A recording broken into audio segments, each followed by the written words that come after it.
when building a product strategy, the most common mistakes founders make is that they don't have a clear vision on the market, understanding who is our target segment, who are our competitors, why our product will be better, how we will win the customer attention and money, why we are competitive. So these things are very important to have in your product strategy, not only for pitching it to investors, but also to have the strategy in place to know what we need to do and what we don't need to do to succeed.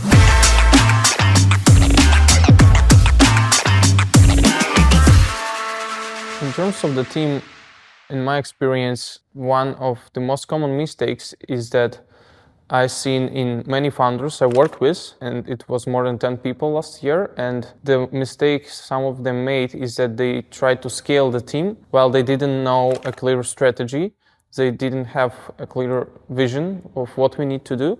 And then they were scaling the team. And then what it leads to, it's capital inefficiency, like budget inefficiency, because we have people that we don't need in our team currently. Maybe this is a miscommunication happens. People don't understand why we are here. Then people churn, people quit, which also leads to operational overheads for you because you need to hire new people and you need to stress out. And this all quite frequently happens. And again, because of the lack of clear product strategy.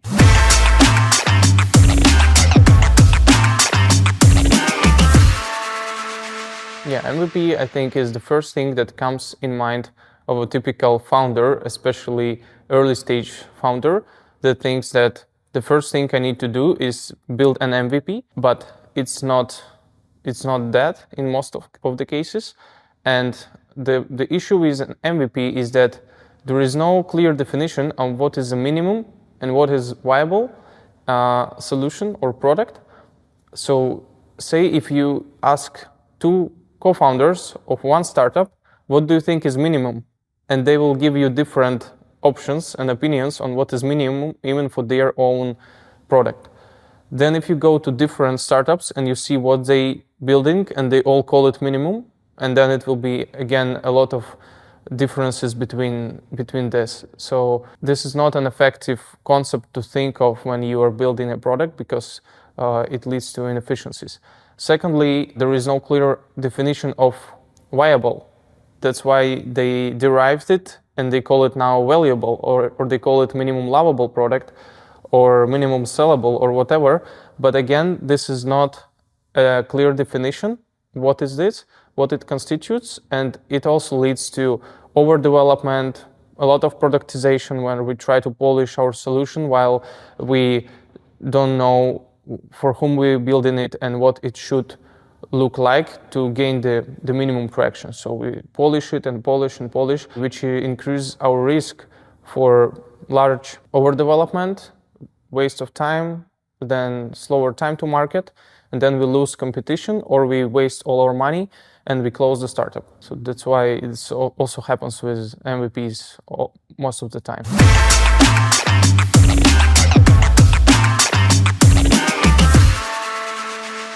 I think the most common mistake is not having an advisor at all, because you need expertise.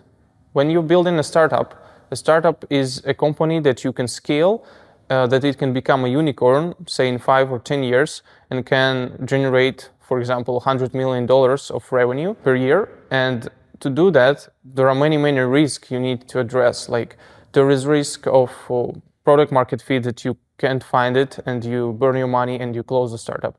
This is actually the most common situation for startups, why they are closed. According to CB Insights, they conducted research and they stated that most of the startups they close because they can't find the product market fit and they burn their money, and that's it. So if you have an advisor is someone who has a bigger experience working with startups or working with a specific niche that you are in. For example, if you're building a DeFi protocol or you're working in mental health space, whatever it is, you need to have a few people who are more knowledgeable than you in this field. So having a technical advisor who can help you find the most suitable technical solution, having a product advisor who is knowledgeable of the field that you're working with. For example, it can be someone who knows the market well, the market trends, where the regulation is coming, what are the risks, what are the market situation, who are your competitors. So this can be someone who can tell you a lot on this, and this can save you time, this can save you costs. So this is something you need to have, either be an expert yourself, like you already know all of this, or you need multiple advisors or co-founders or team members, whatever. But you need this expertise either internally or externally to succeed.